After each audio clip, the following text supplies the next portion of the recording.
cómo conducirse en la casa de Dios, parte número 5. Que nadie te menosprecie por ser joven, al contrario, que los creyentes vean en ti un ejemplo a seguir en la manera de hablar, en la conducta y en amor, en fe y pureza. En tanto que llego, dedícate a la lectura pública de las Escrituras y a enseñar y animar a los hermanos. Ejercita el don que recibiste mediante profecía cuando los ancianos te impusieron las manos. Sé diligente en estos asuntos, entrégate de lleno a ellos, de modo que todos puedan ver que estás progresando. Ten cuidado de ti, ten cuidado de tu conducta y de tu enseñanza. Persevera en todo ello, porque así te salvarás a ti mismo y a los que te escuchen. No reprendas con dureza al anciano, sino aconséjalo como si fuera tu padre. Trata a los jóvenes como a hermanos, a las ancianas como a madres y a las jóvenes como a hermanas, con toda pureza. Reconoce debidamente a las viudas que de verdad están desamparadas, pero si una viuda tiene hijos o nietos, que estos aprendan primero a cumplir sus obligaciones con su propia familia y correspondan así a sus padres y abuelos, porque eso agrada a Dios. La viuda desamparada, como ha quedado sola, pone su esperanza en Dios y persevera noche y día en sus oraciones y sus súplicas. En cambio, la viuda que se entrega al placer ya está muerta en vida. Encárgales estas cosas para que sean intachables. El que no provee para los suyos y sobre todo para los de su propia casa ha negado la fe y es peor que un incrédulo. En la lista de viudas debe figurar únicamente la que tenga más de 60 años, que haya sido fiel a su esposo y que sea reconocida por sus buenas obras, tales como criar hijos, practicar la hospitalidad, lavar los pies de los creyentes, ayudar a los que sufren y aprovechar toda oportunidad para hacer el bien. No incluyas en esta lista a las viudas más jóvenes, porque cuando sus pasiones las alejan de Cristo, les da por casarse. Así resultan culpables de faltar a su primer compromiso. Además, se acostumbran a estar ociosas y andar de casa en casa, y no solo se vuelven holgazanas, sino también chismosas y entrometidas, hablando de lo que no deben. Por eso exhorto a las viudas jóvenes que se casen y tengan hijos, y a que lleven bien su hogar y no den lugar a las críticas del enemigo. Y es que algunas ya se han descarriado por seguir a Satanás. Si alguna creyente tiene viudas en su familia, debe ayudarlas para que no sean una carga a la iglesia. Así la iglesia podrá atender a las viudas desamparadas. Los ancianos que dirigen bien los asuntos de la iglesia son dignos de doble honor, especialmente los que se dedican sus esfuerzos a la predicación y a la enseñanza.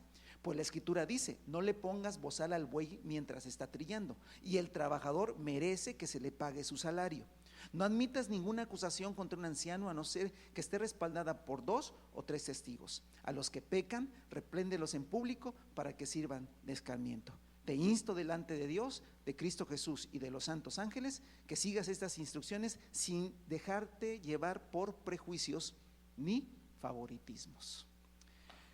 Como ustedes pueden ver, podemos observar, las instrucciones del apóstol Pablo a Timoteo son muy prácticas, diríamos demasiado prácticas, demasiado directas, porque se está hablando de la manera, de la forma en que se llevaba la iglesia del primer siglo. Entonces, para empezar a introducirnos en lo que hoy quiero compartir con ustedes, tenemos que pensar un poquito en Timoteo. ¿Qué hacía Timoteo en Éfeso? ¿Acaso Timoteo era el pastor, fue dejado como pastor en Éfeso? ¿O qué ministerio en sí tenía Timoteo? Bueno, como ya leímos en otras ocasiones, Timoteo fue dejado en Éfeso por encargo de Pablo, esto dice el capítulo 1 versículo 3, con el fin de corregir a falsos maestros. ¿Qué hacía Timoteo ahí en Éfeso? Bueno, estaría apoyando y capacitando a los pastores o ancianos de la iglesia o de las iglesias, porque tal vez había varias en Éfeso, pero definitivamente Timoteo no era el pastor oficial. Iba a estar por un tiempo ahí, porque cuando nosotros leemos Hechos de los Apóstoles o las demás cartas, vemos a Timoteo moviéndose a diferentes lugares. Es decir, Timoteo no se quedó ahí como pastor, pero lo cierto es que sí pasó un tiempo, ¿sí? No sé exactamente cuánto tiempo pasó, pero sí fue un tiempo el que se quedó ahí apoyando, corrigiendo, ¿sí? Haciendo una labor apostólica. ¿Por qué? Porque Timoteo formaba parte del equipo apostólico de Pablo. Si toma usted su Biblia, quisiera leer algunos pasajes rápido para seguirle un poquito la pista a Timoteo. Por ejemplo, en Romanos capítulo número 16, vamos ahora sí que a seguir un poquito a Timoteo. Vamos a ver qué decía Pablo de Timoteo. En Romanos 16, ¿sí? Versículo 21, casi en la parte final, Pablo habla y dice de Timoteo lo siguiente. Dice así, el 21. Saludos de parte de Timoteo, mi compañero de trabajo, como también de Lucio, Jasón, Sosípater, mis parientes. Entonces, aquí Pablo dice que Timoteo participaba con él ¿en qué? En su trabajo. ¿Y cuál era el trabajo de Pablo? Apóstol, ¿no? Ahí mismo, vamos a Filipenses capítulo 1, por favor. En Filipenses capítulo 1, vamos a ver otro pasaje donde se menciona, ¿sí? A Timoteo en relación al trabajo que realizaba Pablo, ¿sí? En Filipenses capítulo 1 dice lo siguiente: Pablo y Timoteo, siervos de Cristo Jesús, a todos los santos en Cristo Jesús que están en Filipos, junto con los obispos y diáconos. Y ahí mismo, avanzando un poquito, en Tesalonicenses capítulo 3, ¿verdad? Primera Tesalonicenses capítulo número 3, versículo 2, dice lo siguiente, ¿sí? Primera Tesalonicenses capítulo 3, versículo 2. Dice: por tanto, cuando ya no pudimos soportar más, pensamos que era mejor quedarnos solos en Atenas, así que les enviamos a Timoteo, hermano nuestro y colaborador de Dios en el evangelio de Cristo, con el fin de afianzarlos y animarlos en la fe. Como ustedes pueden ver, Timoteo trabajaba con Pablo en el mismo equipo, ¿verdad? Y hacían la labor apostólica, ¿sí? Ahí mismo en Tesalonicenses, váyase al capítulo 1, con esto voy terminando este pequeño recorrido. Dice en Primera Tesalonicenses capítulo 1, versículo 1, lo siguiente: Pablo, Silvano o Silas y Timoteo son los que escriben esta carta a la iglesia de los tesalonicenses que está en Dios el Padre y el Señor Jesucristo, gracia y paz a ustedes. Esta carta está Pablo, todos sabemos que la carta de Pablo, pero en realidad están escribiendo los tres porque forman parte de un equipo. Pero es interesante que en el capítulo 2 de esa misma carta, vaya por favor al capítulo 2, ¿sí? Fíjese lo que dice el versículo número 7.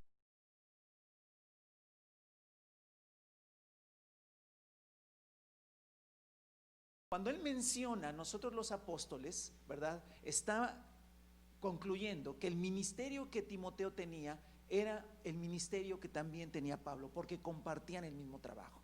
Es decir, lo que hacía Timoteo en Éfeso era un encargo apostólico. Normalmente se dice que estas son cartas pastorales porque fueron escritas para Timoteo, que era pastor, pero Timoteo no era pastor. Timoteo hacía la labor apostólica junto con Pablo y fue dejado en Éfeso un largo tiempo para corregir cosas, a apoyar a los pastores de la iglesia, ¿verdad? Y obviamente ayudar en todo el funcionamiento de la iglesia. Así es que para concluir, la carta que estamos leyendo es muy interesante porque es la carta de un apóstol maduro, Pablo, a un apóstol, ¿sí? Vamos a llamarlo así, novato, nuevo, que tenía que ser. Entonces no son consejos apostólicos, o sea, es muy interesante porque son consejos de apóstoles a apóstoles, de cosas del funcionamiento de la iglesia. Ahí tiene, hermano, una gran importancia esta carta. Por eso la revelación que tiene esta carta para todos en la actualidad como parte de la iglesia. Entonces, los consejos de Pablo son para que Timoteo ayudara al funcionamiento de la iglesia, el trato, la ayuda, la enseñanza, el pastoreo, ¿sí? Porque una de las funciones que tienen los apóstoles es precisamente apoyar a las iglesias para establecerlas bien, en el buen funcionamiento, en el ánimo, en la fe y en la enseñanza sobre todo. Entonces, vamos a revisar en esta ocasión cómo debe funcionar una iglesia local. vamos a platicar un poquito de la relación, escúchenme, vamos a hablar un poquito de la relación congregación-pastores. ¿Cómo debe ser la relación entre la iglesia local y los pastores? ¿Sí? Una cosa muy, muy común para todos nosotros, ¿verdad? Si tú tienes tiempo en el evangelio, pues tú te relacionas con tus pastores, ¿verdad? Si tienes poco tiempo en el evangelio, empiezas a conocer a los pastores de la iglesia donde tú asistes, y tu vida va a caminar en Cristo Jesús, siempre teniendo una relación con los pastores. Y nosotros los pastores, ¿verdad? Pues siempre tenemos tenido una relación con la iglesia. ¿Cómo debe ser la relación entre los pastores y la iglesia? A través de la lectura que hicimos, realmente el Señor me mostró algunos puntos importantes. Yo sé que esta enseñanza la están viendo también pastores, así que es importante. Y también la están viendo aquellos que saben en su corazón que Dios los llamó a ser pastores. Entonces creo que es importante que hablemos de la relación bíblica entre la iglesia local y los pastores. Con esto no quiero decir que sea la única relación. Recuerden ustedes que la Biblia también enseña que entre miembros de la iglesia hay relación, sobrellevado uno las cargas de los otros, amados los unos a los otros. Pero hoy no voy a hablar de la relación entre miembros, sino hoy voy a hablar de la relación de los miembros con sus pastores, ¿sí? Y tenemos la maravillosa oportunidad de poder ver esto en el primer siglo, ¿sí? Hoy en día ya tenemos muchísimas distorsiones a lo largo de los siglos, ¿no? Las jerarquías, la separación del clero, ¿verdad? Por encima del cristiano, bueno, tantas cosas que no es el momento ni me alcanzaría el tiempo para explicar todo lo que ha pasado en 20 siglos, pero tenemos la hermosa oportunidad de regresar al original y ver la relación que la Biblia enseña que debe haber entre tú, miembro de una congregación, y tus pastores. Y también la relación que tu pastor tienes con los hermanos de la congregación. Así es que creo que es importante esto. Para ello me voy a auxiliar, como siempre, de algunas gráficas, ¿verdad?, que me ayudan a más rápido explicar lo que quiero explicar. Primeramente quiero hablarle de dos modelos distorsionados. Dos modelos distorsionados. Dos modelos antibíblicos, pero que se dan en las iglesias, que se dan en las congregaciones. Dos modelos antibíblicos que de alguna manera están en un extremo uno del otro, porque siempre las distorsiones, como cuando no son guiadas por el Espíritu Santo, ¿verdad? Entonces son extremosas. Es decir, tomamos alguna verdad de la Escritura y la llevamos al extremo, o tomamos la verdad de la Escritura y la llevamos al otro extremo, y entonces creamos a veces dos modelos en extremos. Y donde está el Espíritu de Dios, siempre hay un equilibrio bíblico, ¿sale? Entonces lo primero que le quiero mostrar es un modelo antibíblico. Ahí están los pastores en la gráfica que aparece, y la iglesia local, y unos círculos que ahí aparecen, que usted dice, ¿y eso qué será? Bueno, ahorita le explico de qué se trata. ¿Ok?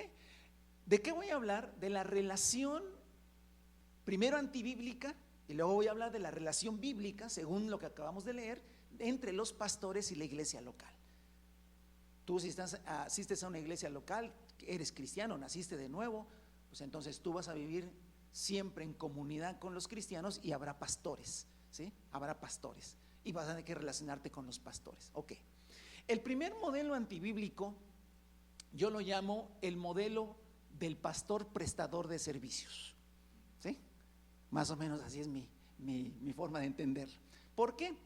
Porque ¿qué es un prestador de servicio? Pues un dentista, un médico, un psicólogo, un electricista, son prestadores de servicio.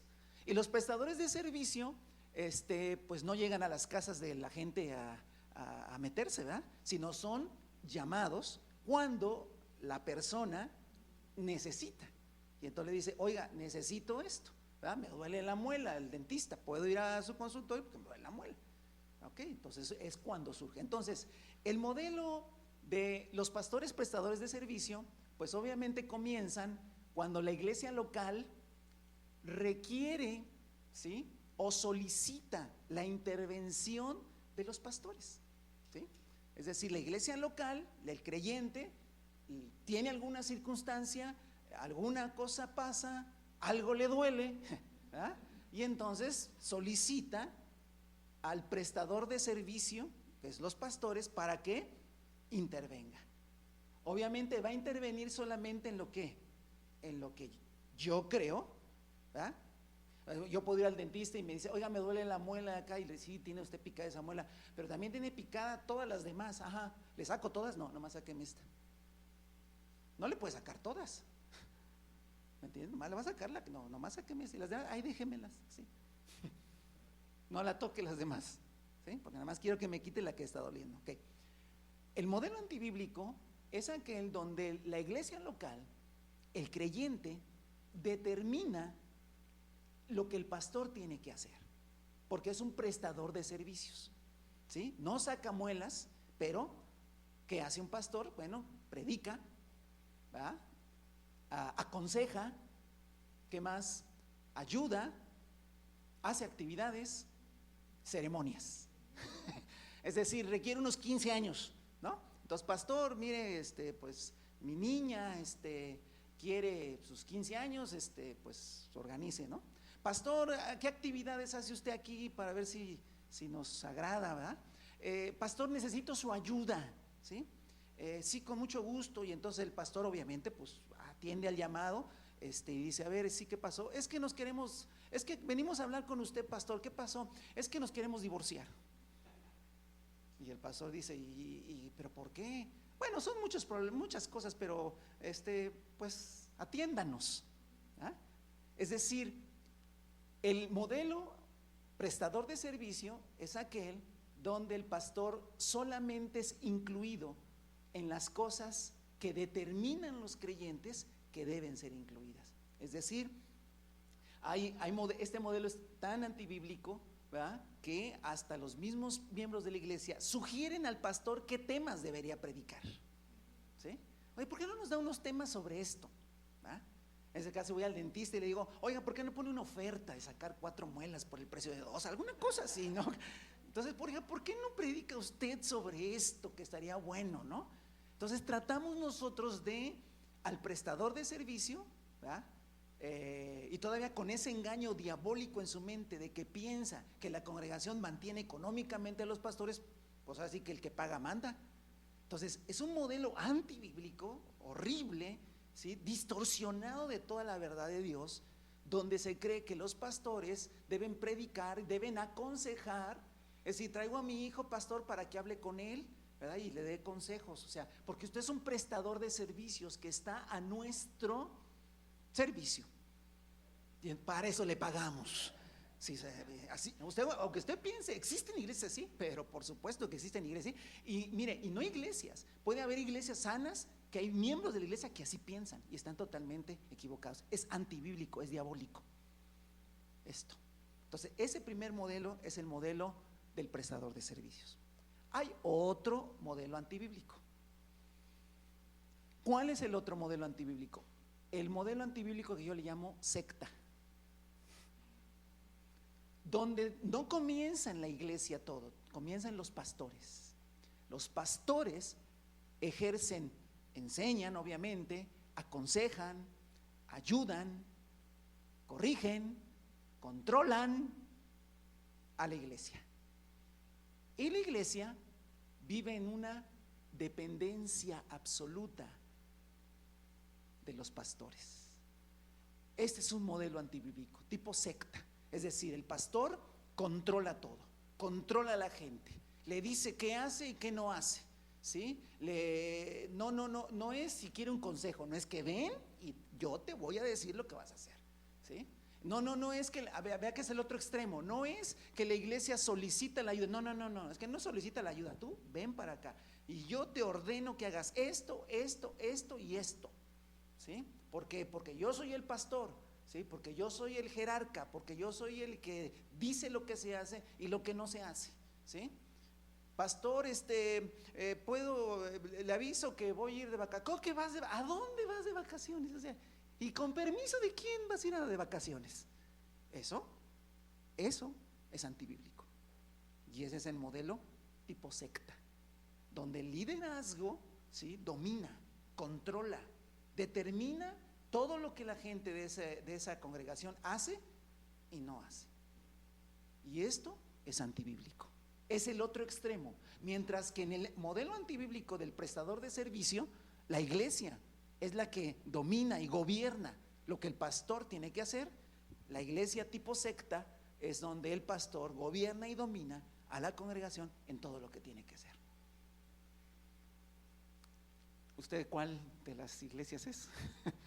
No, a mí deme una de prestador de servicios, esa es la más bonita, ¿sí?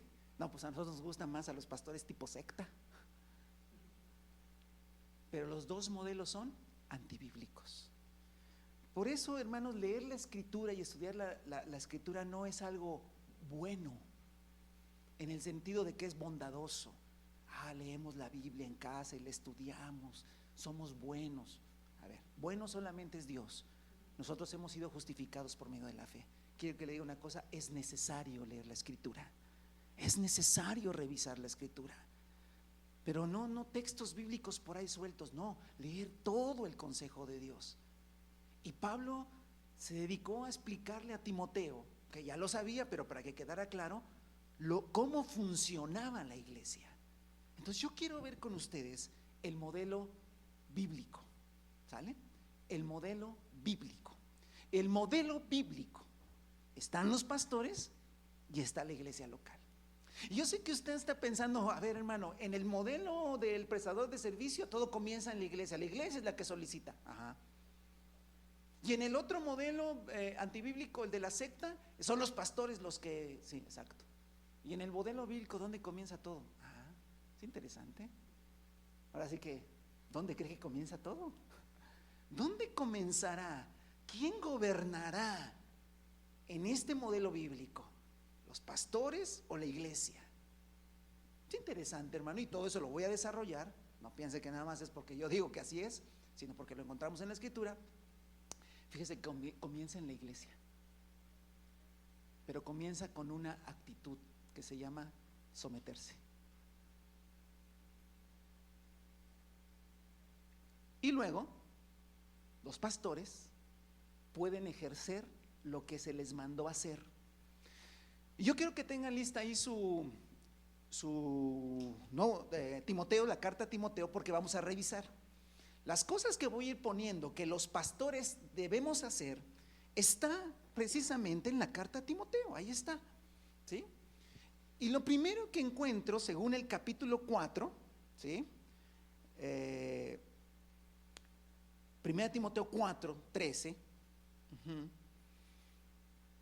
dice: en tanto que llego, porque Timoteo al llegar a una iglesia local como apóstol se hacía equipo con los pastores, porque eso es lo que hace un apóstol, hace equipo con los pastores. Dedícate a la lectura, dice, en tanto que llego, dedícate a la lectura pública de las escrituras y a enseñar y a animar a los hermanos. Primer cosa que hacen los pastores: enseñamos la escritura, enseñamos la palabra, ¿sale? Entonces, primer cosa, enseñamos, ¿sí?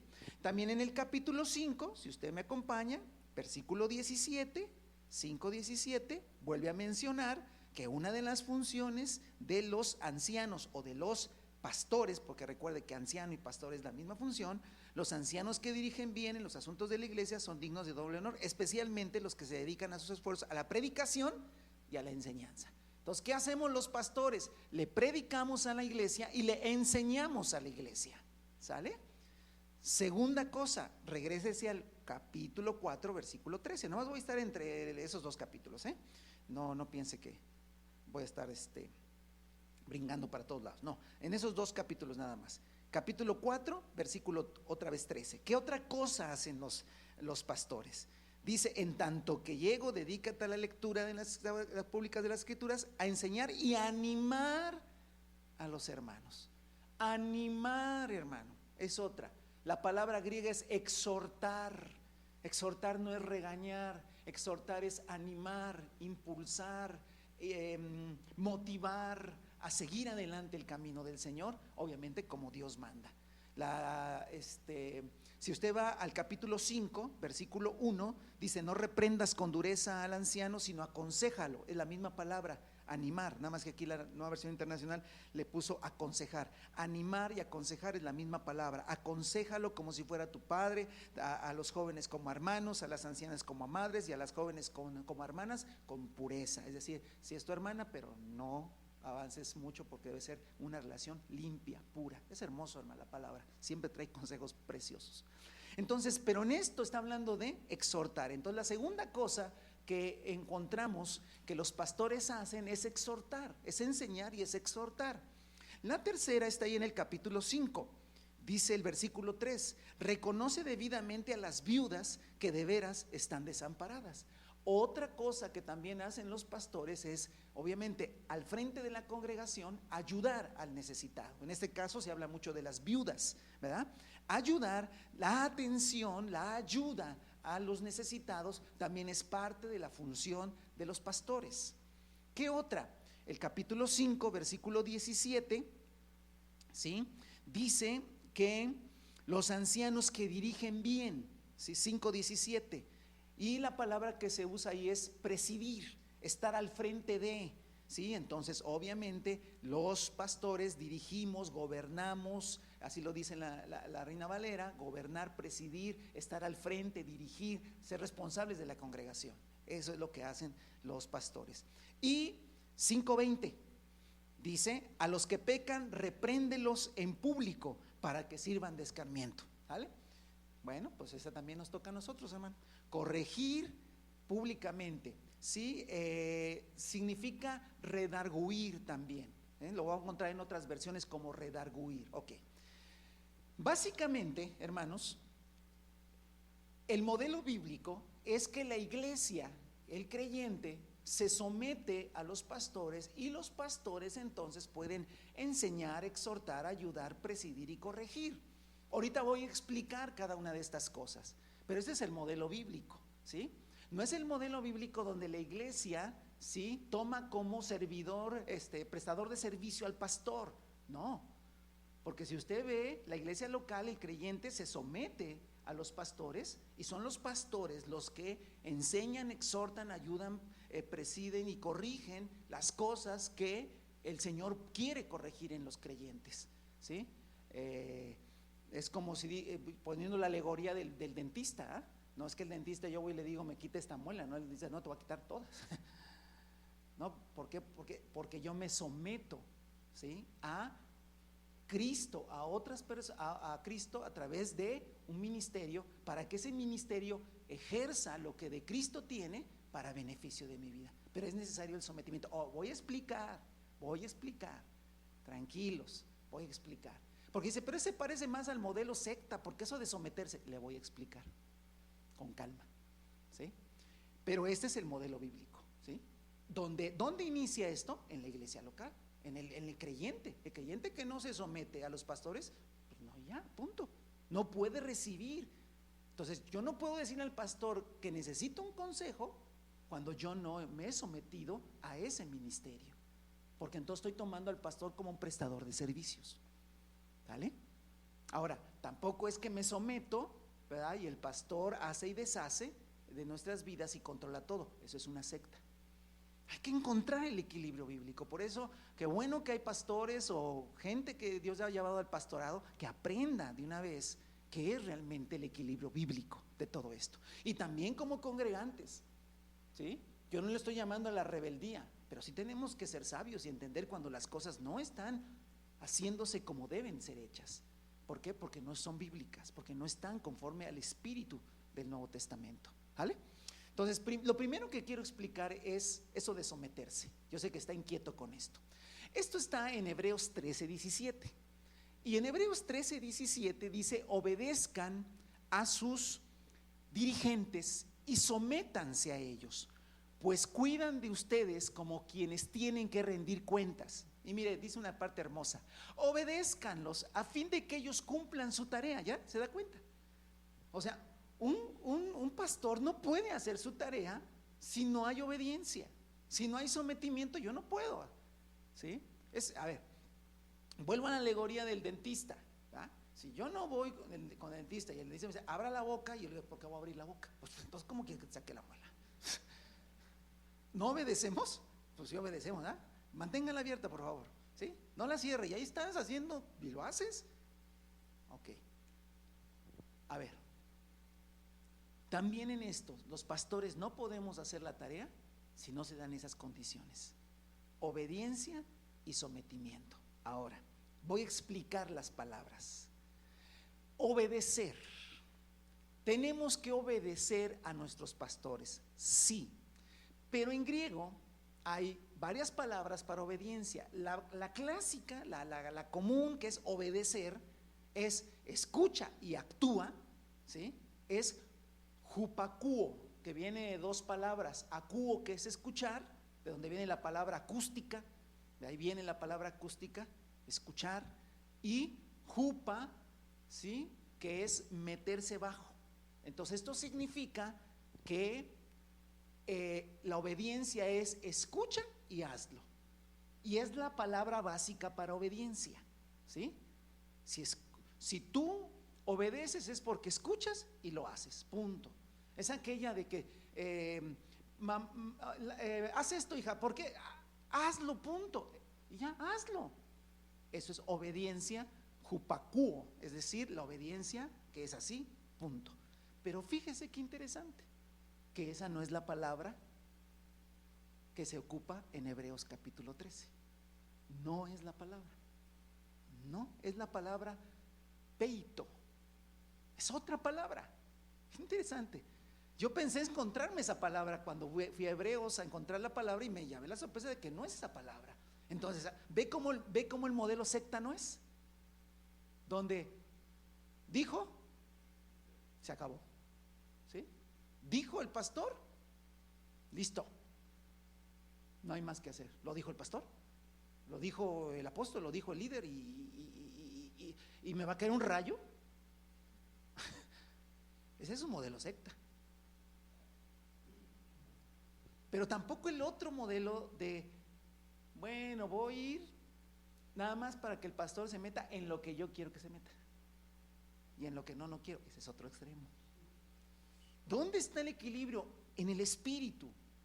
Y lo que significa peito es confiar, dar crédito, descansar. Es decir,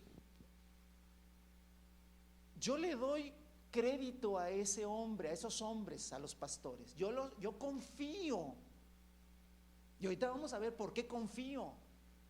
Y me adelanto un poco para que la idea quede clara. Por eso Pablo enfatiza mucho la conducta de los pastores. La conducta de los pastores. Porque la gente va a confiar cuando ve una vida íntegra, un matrimonio estable, hijos criados en el temor de Dios. Entonces el congregante puede confiar en personas que gobernaron bien su casa. Ahí está 1 Timoteo 3. ¿Por qué? Porque si el pastor tiene una vida desastrosa y él cree que como es el pastor es el manda más, y todo lo que se diga se tiene que hacer, y la iglesia también cree que sí, él tiene una vida de desastre, pero bueno, es como un hombre más, pero cuando él habla es Dios. Así se va a hacer una secta aquí. Estamos haciendo una secta. No, obedecer en griego es confiar, dar crédito. Yo le doy crédito. Yo digo, por eso tú necesitas conocer a tus pastores, cómo viven.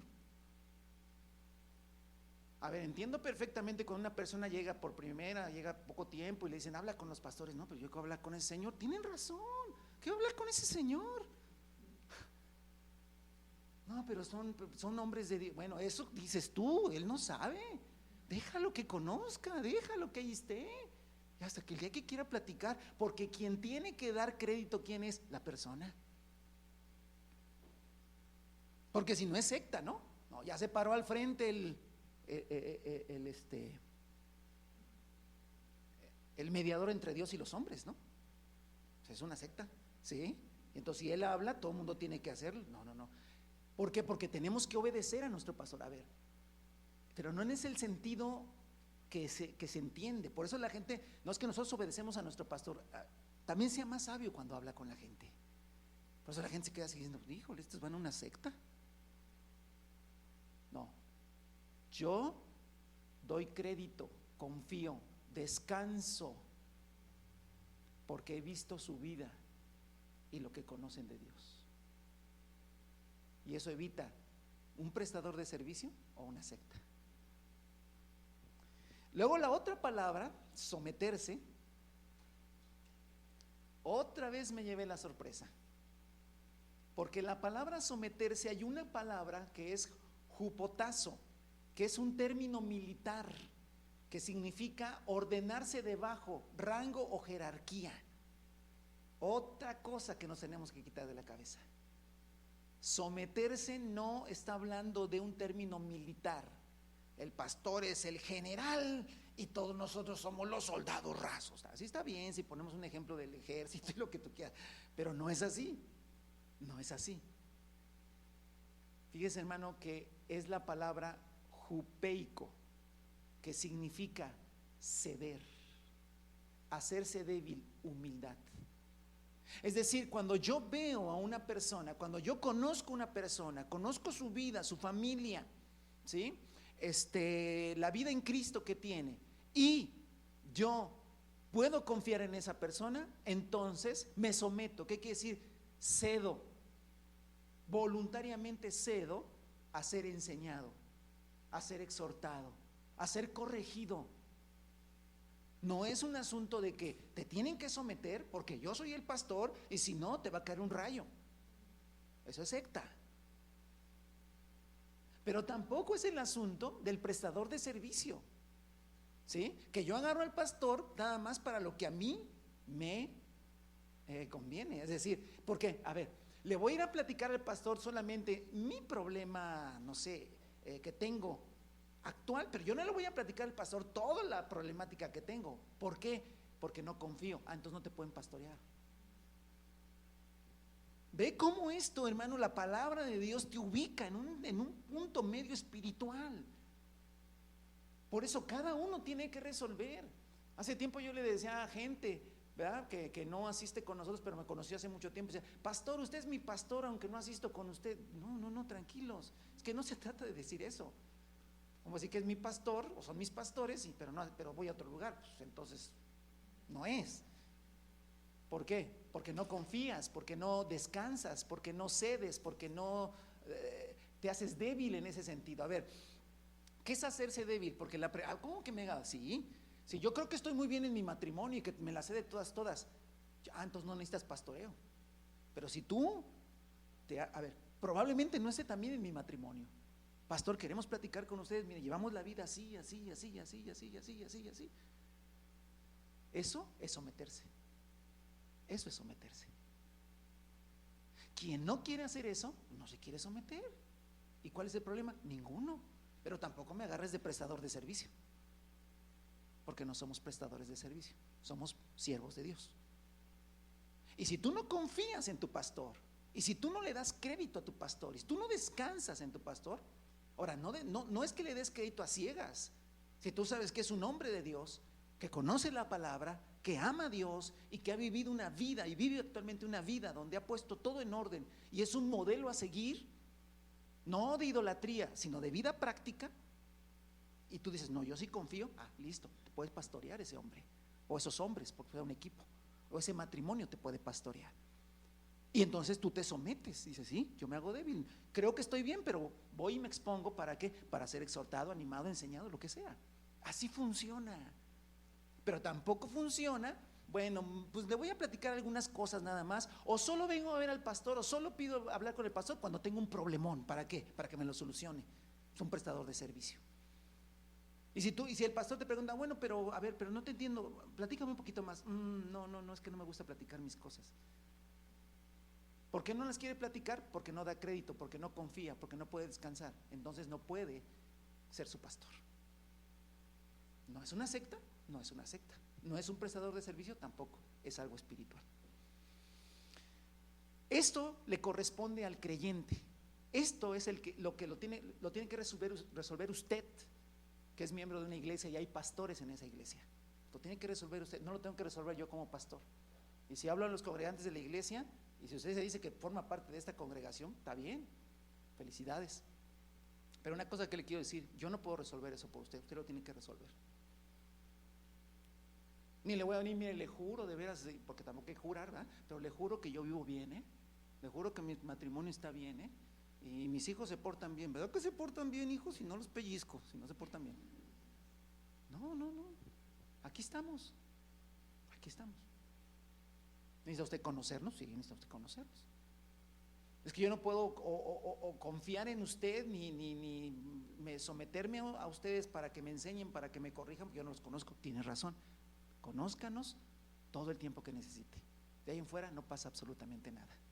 El día que usted crea que somos dignos de confianza y que puede usted ceder para ser enseñado, exhortado, corregido, bendito Dios, está bien.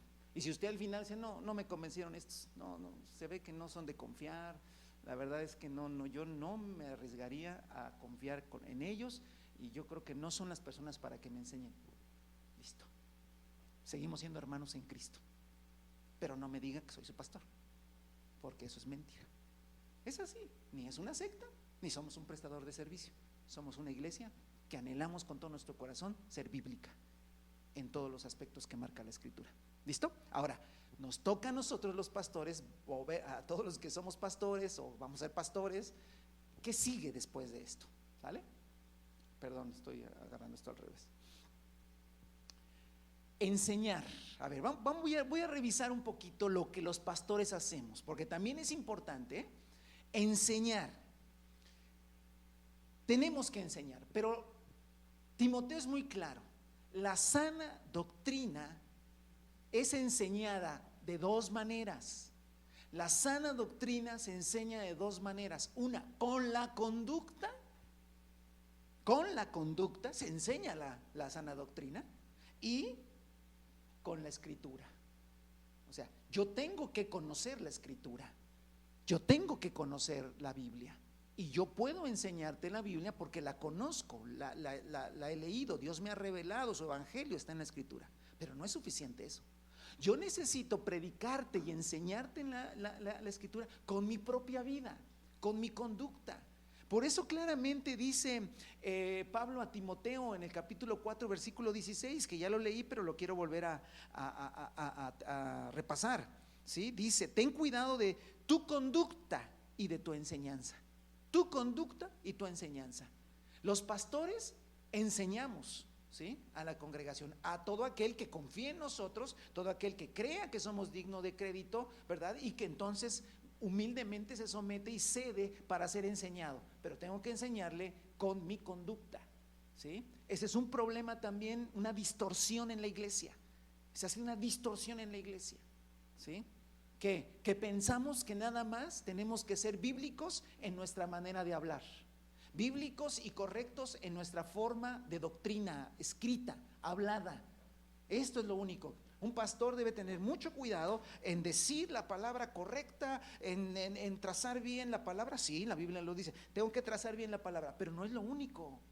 El problema es que pensamos que es lo único que no, y por ahí va también para aquellos que saben que van a ser pastores porque Dios ya habló a sus vidas, o apenas están iniciando a ser pastores. Están pero bien preocupados, y qué bueno que estén preocupados, de entender la Escritura, de entender la palabra, de poder discernir la Escritura. Perfecto, no les quito ningún interés por eso. Es más, búsquenle, estudien, perseveren, pero ojo, por favor, tu conducta también enseña.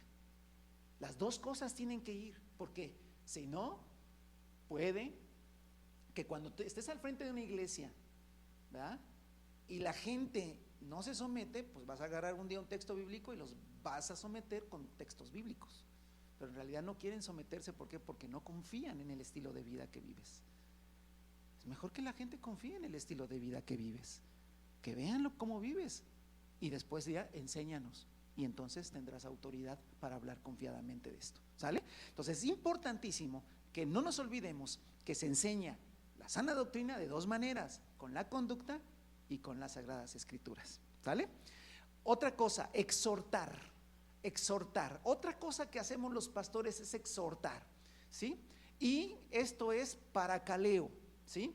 Es la misma palabra de donde viene paracletos, que es la palabra que se traduce en nuestras Biblias, que el Espíritu Santo es nuestro consolador. un consolador, un paracleto, que es alguien que alienta, que anima, que consuela, que amonesta, siempre con la idea de prevención. Chequen, esto es bien importante, bien importante. ¿Por qué? Esta función de los pastores, ¿sí?, hacia los congregantes es exhortar, tiene la idea de prevenir, es decir, es cuando, a ver, no es que el pastor ande husmeando en todos lados, ¿verdad?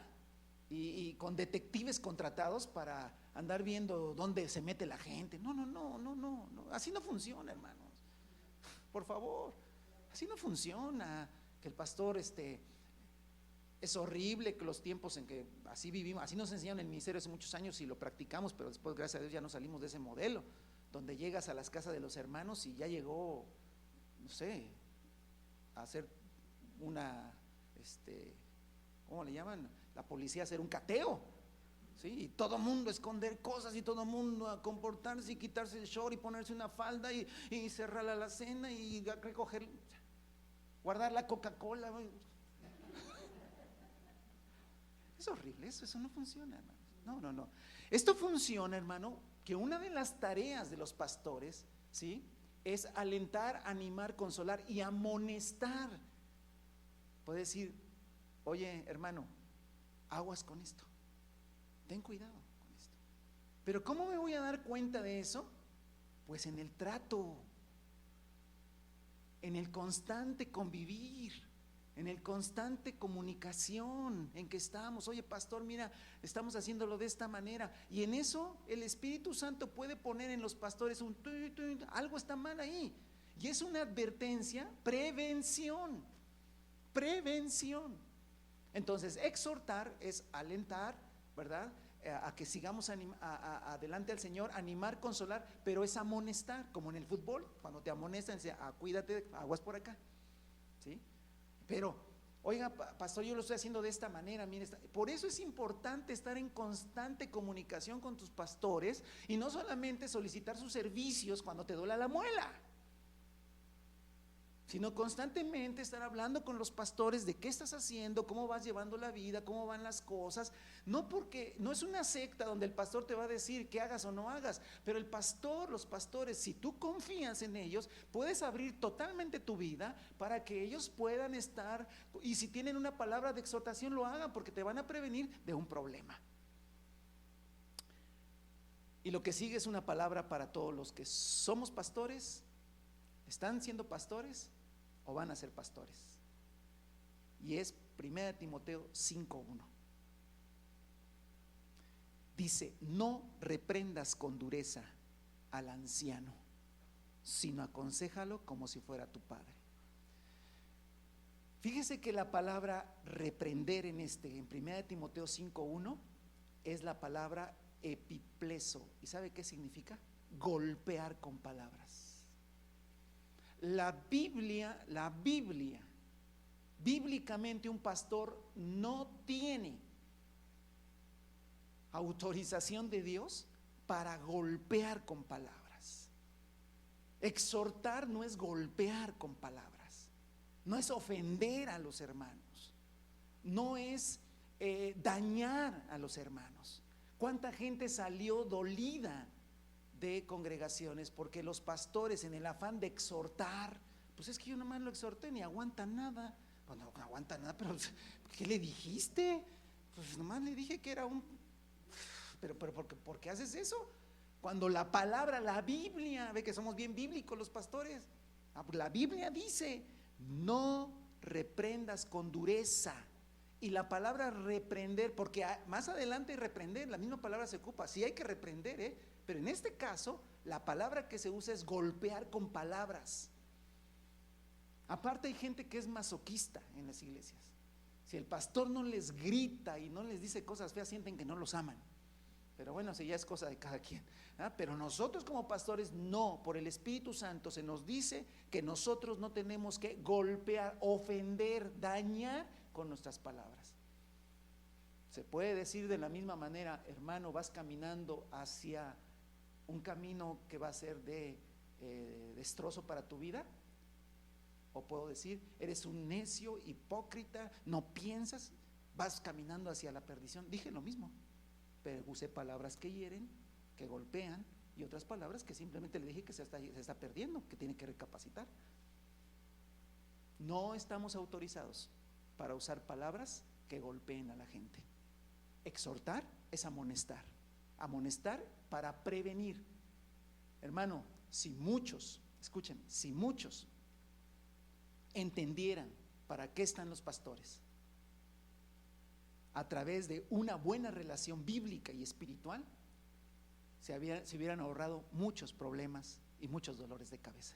Si hubieran abierto su corazón a los pastores y decir: pastores, nuestro matrimonio, llevamos 10 años peleándonos todos los días.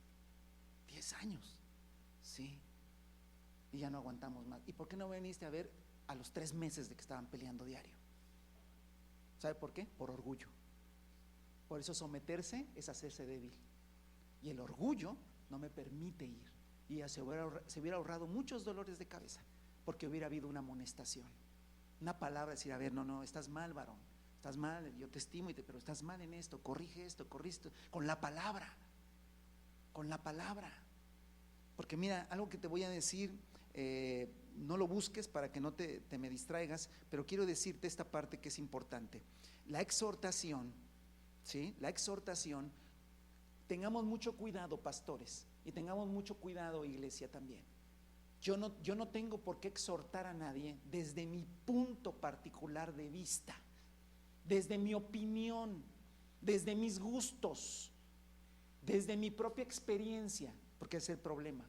Una secta es aquella donde los que enseñan y los que exhortan y los que aconsejan desde su punto particular de vista. Pero mira, la Escritura dice claramente, ¿sí? La Escritura dice claramente, es 2 de Timoteo 4:2, lo siguiente: predica la palabra, persiste en hacerlo, sea o no sea oportuno, corrige, reprende y anima con mucha paciencia, sin dejar de enseñar. La Reina Valera dice: con paciencia y doctrina. ¿Qué quiere decir esto? Yo no te voy a aconsejar, yo no te voy a animar desde mi punto particular de vista, yo te voy a aconsejar según dice la Escritura. Por eso el pastor debe conocer la Escritura y debe aconsejar con la Escritura y debe exhortar con la Escritura. No va a exhortar desde su punto de vista, no va a exhortar desde sus gustos, va a exhortar con paciencia y con doctrina, con la palabra. No es que agarraste enojado y dices: no, ahora sí agarré enojado al pastor y me puso, no, pues ese varón no califica para ser anciano, dice que no es iracundo. ¿Ve? No, mi pastor así lo agarramos enojado y nos puso una regañiza de aquellas, nunca lo había visto tan enojado. Ay, y todavía hasta lo vemos bien. No, tengan cuidado con el pastor, cuando se enoja es bravo, güey. ¿Sí? Ok, sí, no, pues hay que cuidarse. 1 Timoteo capítulo 3 dice que no sea un iracundo. ¿Entiende? No es que me agarras enojado. A mí no tengo derecho a que me agarres enojado, porque yo lo que tengo que hacer es exhortarte y animarte y amonestarte con paciencia y doctrina. ¿Listo? Es importante, hermanos, y no golpear con palabras. Ayudar. Otra de las cosas que los pastores hacemos es ayudar. ¿Por qué? Porque nosotros, obviamente, al presidir, quiero ligarlo con la que sigue, que es presidir. El término griego significa estar de pie, delante o ante. Son los responsables de dirigir los asuntos de la iglesia local. Somos los responsables de administrar los recursos que tiene la iglesia. Somos los responsables de administrar todo lo que la iglesia tiene, lo tienen que administrar los pastores, ¿sale? Y por lo tanto las ayudas a la gente también la tienen que administrar los pastores. Los pastores debemos estar al tanto de la ayuda que se les da. Pero es interesante, muy interesante. Me ayudó mucho a mí esto que estuve leyendo. No lo voy a leer todo, ya lo leí. Es 1 Timoteo 5 del 3 al 16, que habla de las viudas. Y bueno, saca cada cosa que dice uno: híjole, ¿cómo sabía Pablo todo eso? Pero así es, ni más ni menos. Pero aquí el tema principal es y va para todos los pastores y también para todos los congregantes. ¿Por qué? Como la iglesia me tiene que ayudar, porque la iglesia hay amor, una generación de amor, ¿no? y pues al pastor hay que decirle, pastor, necesitamos esto y él tiene que darnos porque es ayuda. No, no, no, no. La Biblia enseña claramente que a los necesitados de la iglesia, ¿sí? Y en este caso particular habla de las viudas, pero enfatiza viudas que de veras están desamparadas, ¿sí? Es decir, lo que Pablo enseña a Timoteo para que enseñe en Éfeso es que se debe evitar, escuche, se debe evitar quitar la responsabilidad a la gente y trasladarla a la iglesia. Eso no es correcto. No es correcto. Si no lea todo el pasaje se va a dar cuenta que eso es lo que quiere decir Pablo, ¿sí? Si hay una necesidad y hay gente responsable de esa necesidad, tiene que suplirla y no la iglesia. Solamente se debe trasladar a la iglesia aquellas necesidades que de verdad nadie las puede suplir. Por eso dice las viudas que de verdad están desamparadas, ¿sí? No es una viuda que simplemente tiene hijos, que tiene maneras, pero como es viuda hay que ayudarla. No, no, no. Los responsables de las viudas, si tiene hijos mayores, es la abuela, pues son los hijos, los nietos, principalmente los hijos, tienen que ayudar. Son responsabilidad de ellas. No tiene por qué la iglesia cargar con responsabilidades que le son asignadas a otras. Pero siempre habrá gente que sí está totalmente desamparada, que sí requiere una ayuda, quizás momentánea, porque no hay manera, y la iglesia está para eso, y nos toca a nosotros administrar. Es bueno que nosotros pastores sepamos, pero también es bueno que los miembros de la iglesia lo sepan. Fíjense, estamos hablando de cosas muy prácticas, es que el evangelio es práctico. Sí, también podemos predicar del tercer cielo y de los ángeles y los arcángeles, pero mejor prediquemos esto, que es lo que más nos hace falta, ¿no? Presidir, el término presidir, ya lo dije. Y por último, ¿sí? Corregir. Y fíjese que a diferencia de la palabra exhortar, vea cómo cada palabra tiene su sentido. Esta palabra siempre se usa para corregir el pecado. O sea, esta ya no es preventiva, esta ya es correctiva. Lamentablemente, el cristiano no debe pecar. Lamentablemente el cristiano y el evangelio está diseñado para vivir por encima del pecado. Lamentablemente hay muchos cristianos que no entienden, que no comprenden, que se alejan, que no dejan que pensamientos equivocados entren a su mente, etcétera, etcétera. Pasan muchas cosas, no es el tema ahorita, pero lamentablemente algunos caen en pecado, ¿sí? Gracias a Dios son los menos, ¿verdad? Son casos raros en el cristianismo. El pecado en el cristianismo es algo raro, es un evento raro, no propio de la naturaleza de Dios, pero se da. Parte de lo que el pastor tiene que hacer es corregir. Y aquí se usa la palabra corregir el pecado evidente y el persistente. Si alguien cae en pecado y viene con los pastores, debe ser restaurado. Pero si esa persona persiste, debe haber una corrección, ¿sí? Ya en el capítulo 5 de primera carta a los Corintios, el apóstol Pablo enseñó rápidamente que hay que tomar cartas en el asunto y que hay que corregir el pecado. El pecado no se puede soportar en la congregación, ¿sí? Y es fuerte, hermanos, si ve usted el versículo, capítulo 5 de primera de Timoteo, versículo 20, ¿sí? Dice claramente, hermano, y esta parte es fuerte, casi no se practica, pero no se puede practicar, hermano, si no hay una espiritualidad verdadera. La verdad es que a veces sale contraproducente, ¿no? A los que pecan, repréndelos en público para que sirva de escarmiento, ¿sí? En el original dice: a los que pecan continuamente o constantemente o que se han empecinado en pecar, repréndelos públicamente para que sirva de escarmiento. No está diciendo que todo aquel que peca tiene que ser corregido en público, pero alguien que ha perseverado en el pecado, ¿por qué? Porque puede pensarse que no se está haciendo nada y que se está solapando el pecado. Pero aquí ya tiene que ver con corrección. Entonces imagínense, trate de imaginarse esto sin un entendimiento espiritual. Esto en un modelo secta. No, por eso los excesos que se dan. No, la Biblia dice que tengo autoridad para corregirte y reprenderte porque soy el siervo. Sí, pero estamos tomando una parte de la verdad, ¿sale? Y estamos enfatizando. Ahora imagínense los que piensan que es tipo prestador de servicio, que me va a corregir a mí, ¿está loco? que vaya a corregir a sus hijos, ¿qué me va a andar corrigiendo a mí? Están locos aquí, a Dios. Sí, sí es cierto, porque yo no, a ver, un pastor no puede corregir a cualquiera. Pastores y los que vayan a ser pastores, tú no puedes corregir a cualquiera. No, como si el pastor, a ver usted, no, permíteme. ¿Sabes si de veras esa persona voluntariamente se ha sometido? Confía en ti. Y fuera de un orgullo, ha dejado que realmente a través de tu ministerio Dios forme su vida. No sé, entonces ni te metas. Si lo corriges, a todos nos han pasado, los corriges, se van de la iglesia. ¿Y sabe qué se van diciendo? Me exhibieron públicamente, qué vergüenza, no tienen respeto. Dice uno, ¿para qué lo hice? Pues porque no entendí que no es así. ¿Por qué? Porque es un todo. Es un todo.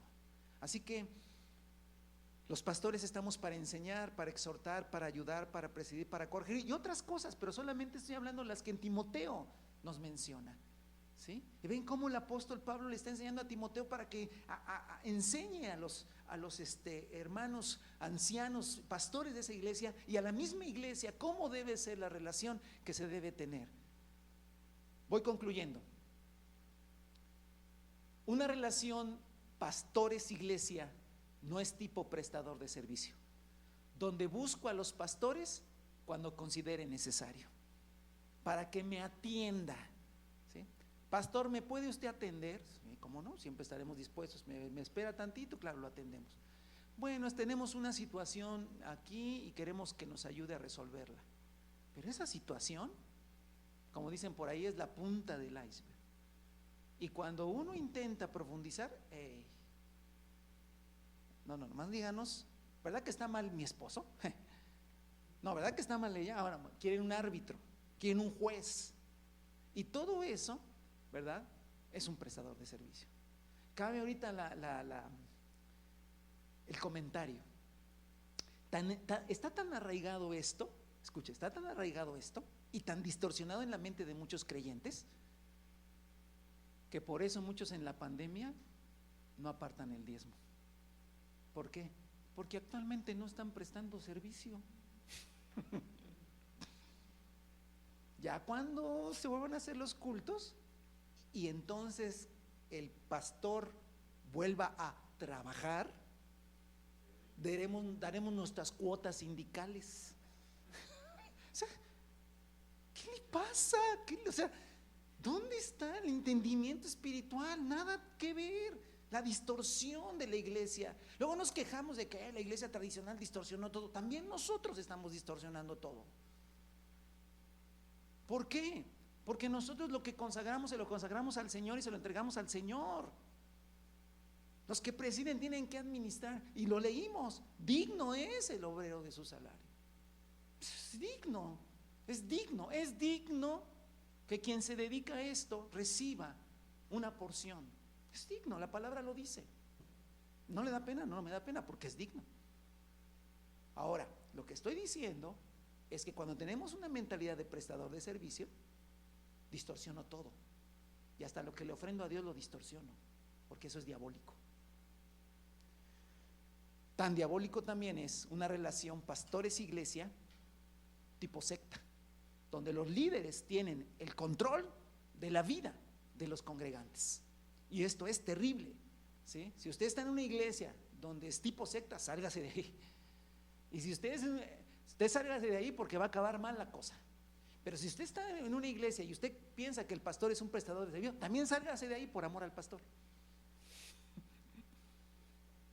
Porque el pastor no es su sirviente, ni es un prestador de servicio, ¿sí? Es un hombre de Dios dado como una bendición a tu vida, siempre y cuando tú lo veas y siempre y cuando tú lo aceptes. Puedes asistir a escuchar la predicación, perfecto, pero ¿quiénes son tus pastores? ¿Y quieres que te diga una cosa? Aquí no hay para dónde hacerse, ¿eh? Decir, bueno, pues mire, a mí, por eso yo no me comprometo con nada. Sí, yo voy a la iglesia y ahorita en internet está mucho mejor porque ni voy a ningún lugar. Entonces aquí en mi casa yo escucho la palabra, yo no reporto con nadie porque vaya a caer en una secta, ¿sí? Y pues prestador de servicio, pues tampoco, porque yo me la resuelvo solo. Listo. Así es que ya me la solucioné. Pues ¿qué crees que no? ¿Por qué? Porque la Biblia dice que todos los que andan como ovejas sin pastor tampoco están en la voluntad de Dios. O sea que no hay para dónde hacerse. No hay para dónde hacerse. O sea, tú no puedes vivir solo como oveja sin pastor, porque acabarás mal, desorientado, acabarás apostatando de la fe. ¿Por qué? Porque todos necesitamos ser pastoreados. Entonces, a ver, todos necesitamos ser pastoreados, pero necesitamos nosotros primero tener una actitud correcta y luego saber también dónde estoy y con quién estoy, porque eso se vale también eso. Pero no me puedo quedar a la mitad de decir, bueno, sí asisto, pero no me comprometo, porque date tu tiempo de conocer a los pastores. Pero si tú consideras que son hombres de Dios, dignos de confianza, entonces tienes que hacer tú lo tienes, yo no te puedo obligar, tú lo tienes que hacer. Tú tienes que decir, ok, sí, cedo para que sea pastoreado. Porque, y si no es aquí, busca un lugar. Y si no es en donde estás, pues busca un lugar. Pero alguien tiene que, creo que en todo el planeta Tierra sí habrá unos hombres dignos, ¿verdad?, de pastorearte. Búscalos y encuéntralos, porque de otra manera, mire, es muy fácil decir, no, pues, es más, ahorita a lo mejor algunos me están viendo y ni me conocen, pero vean cómo uno se la pone bien fácil. No, pues ahora, aun cuando acabe la pandemia, yo voy a ver por internet a los pastores, me predican la palabra y pues ahí les mando una ofrenda cuando pueda. Y mi pastor es el de la tele, ¿sí? ¿Lo conoces? ¿Sabes cómo vive? ¿Has platicado con él? ¿Conoce tu vida?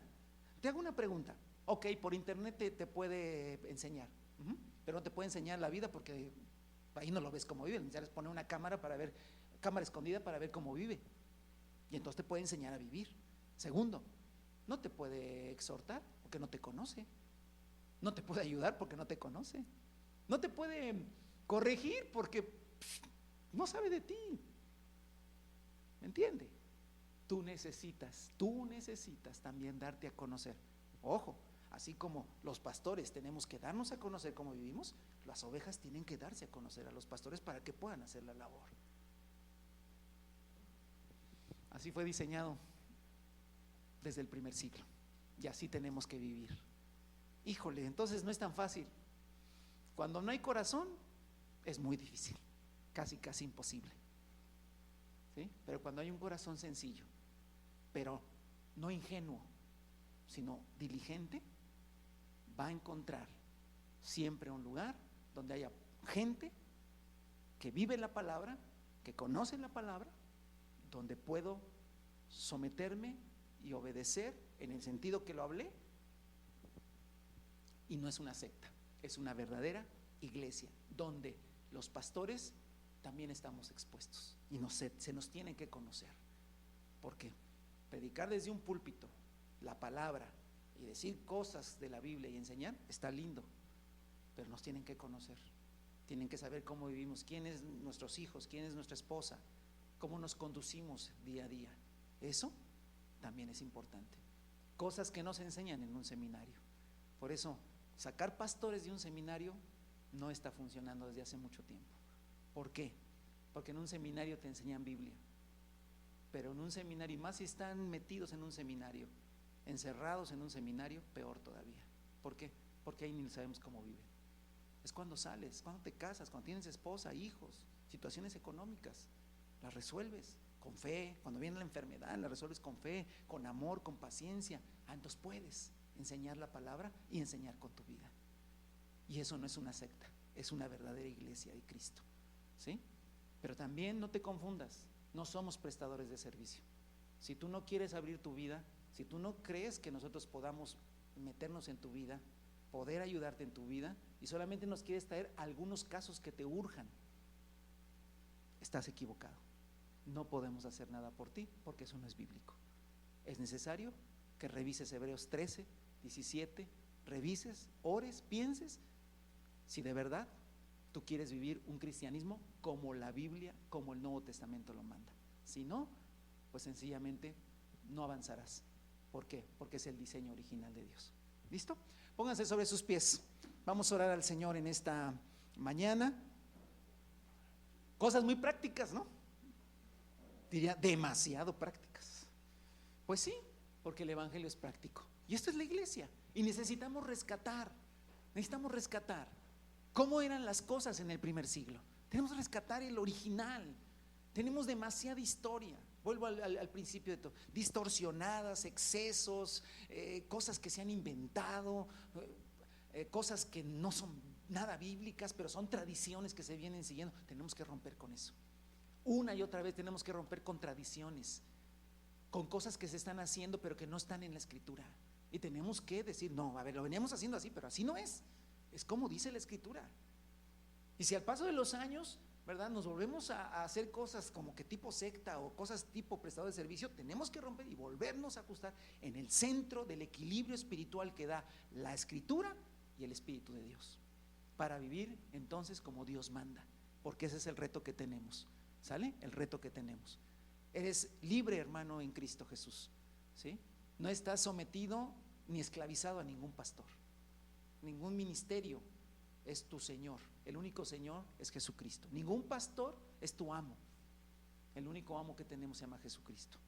Los pastores, apóstoles, profetas, evangelistas y pastores son siervos de Dios, gente llamada por el Señor para en este tiempo hacer una tarea a favor de todos aquellos que se dejan pastorear. Pero hombres de Dios, probados y comprobados, no que solamente sepan Biblia, sino que tengan una vida que les respalde. Esa es la manera en que el Señor, y una vez, pastores, que tenemos esa vida que el Señor nos respalda y que tenemos esa palabra para compartir, tenemos que también aprender a hacer las cosas conforme el Espíritu nos manda, con mucha paciencia y doctrina, con pureza, no somos más que otros, no hay una jerarquía aquí, es una función la que realizamos. Yo no puedo golpear a la gente con palabras, yo no puedo ofender a la gente. ¿Por qué? Porque no se me está permitido eso. Tengo que amonestarlos con paciencia y doctrina, exhortarlos y enseñarlos las veces que sea necesario. ¿Por qué? Porque somos siervos del Señor y representamos a Cristo Jesús como función, no de otra manera equivocada. Representamos una función de Cristo a favor de la iglesia.